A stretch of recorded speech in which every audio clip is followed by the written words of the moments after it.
বাংলাদেশে এসে পৌঁছেছে নিউজিল্যান্ডের ৩ ক্রিকেটার। আছে পাকিস্তানি বংশোদ্ভূত মোহাম্মদ আব্বাসও। নিউজিল্যান্ড ক্রিকেট টিমে মুসলিম ক্রিকেটার খুব একটা দেখা যায় না, তবে পাকিস্তানি বংশোদ্ভূত হওয়ার সৌজন্যে সেটারও দেখা মিলল।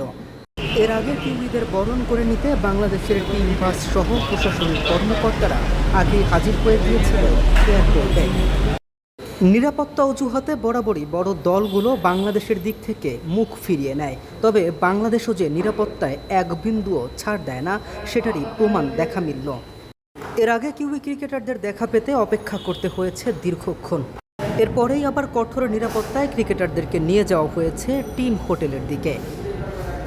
অনাকাঙ্ক্ষিত ঘটনা এড়াতে শক্ত অবস্থানেই ছিল প্রশাসন। ২ দফার প্রথম দফায় ৩ জন ক্রিকেটার বাংলাদেশে এসে পৌঁছেছে, বাকি সদস্যরা এসে পৌঁছবেন আজ ঠিক রাতে। তবে সিরিজটা যে আর সহজ হবে না বাংলাদেশের জন্য, সেটা তো বলার অপেক্ষা রাখে না। K M Rafin, news 24।